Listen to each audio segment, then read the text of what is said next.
Tu veux avancer dans ta vie, mais quelque chose te bloque.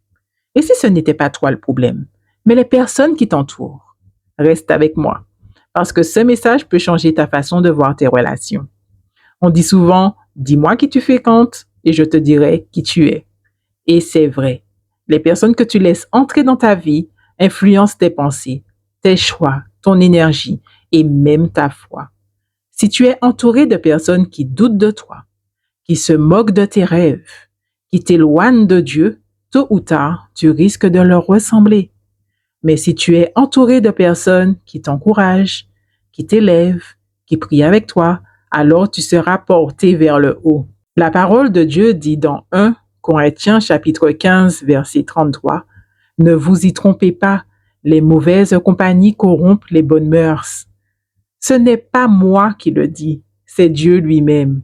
Il sait à quel point notre entourage peut nous détourner de notre mission ou au contraire nous aider à l'accomplir. Dans Proverbe chapitre 13 verset 20, il est dit, « Celui qui fréquente les sages devient sage, mais celui qui se plaît avec les insensés s'en trouve mal. » Autrement dit, ton avenir dépend aussi de qui tu choisis de garder près de toi. Soyons honnêtes, faire le tri dans ces relations, ce n'est pas facile.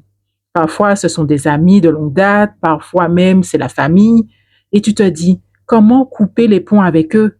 Ça va me faire mal, je vais être jugé, je vais me sentir seul. Mais laisse-moi te dire ceci. Tu préfères être temporairement seul avec Dieu ou continuellement entouré de gens qui t'éteignent? Parce que si tu restes lié à des personnes qui te tirent vers le bas, tu n'avanceras jamais vers ce que Dieu a préparé pour toi. Tu veux savoir si une personne est bonne pour toi? Regarde les fruits. Est-ce qu'elle te pousse à être une meilleure version de toi-même? Est-ce qu'elle respecte tes valeurs, tes limites, ta foi? Est-ce qu'elle se réjouit sincèrement quand tu réussis? Et inversement, est-ce que cette personne te décourage, te critique constamment ou se sert de toi? Est-ce que tu te sens vidé après l'avoir vu, au lieu d'être renforcé? Les bonnes relations t'apportent paix, confiance et énergie. Les mauvaises relations, elles, t'apportent doute, peur, culpabilité et j'en passe. Regarde Jésus, il aimait tout le monde, il accueillait tout le monde, mais il n'a pas tout partagé avec tout le monde. Il y avait les foules, les disciples et parmi eux, un cercle plus restreint, Pierre, Jacques et Jean. Même lui, le Fils de Dieu, a fait le tri pour protéger sa mission. Alors pourquoi toi, tu n'oserais pas? Peut-être qu'en ce moment, Dieu permet que certaines personnes s'éloignent de toi. Ce n'est pas un rejet, c'est une protection. Parfois, Dieu ferme des portes, non pas pour te punir, mais pour te protéger de ce qui n'était pas bon pour toi. Ne pleure pas sur ceux qui t'ont tourné le dos.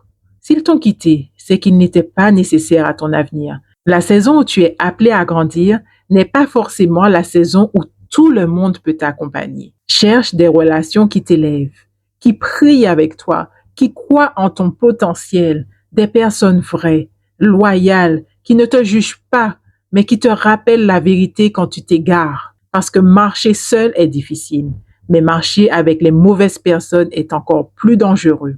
Alors aujourd'hui, pose-toi cette question. Qui, dans mon entourage, me rapproche de Dieu et qui m'en éloigne? Aie le courage de faire le tri, même si c'est dur, même si ça fait mal, parce que ton avenir vaut plus que ton confort actuel. Souviens-toi, mieux vaut une poignée de vraies personnes qui t'élèvent qu'une foule de relations qui t'empoisonnent. Si ce message t'a parlé, mets un like, abonne-toi et partage cette vidéo à quelqu'un qui a besoin de l'entendre.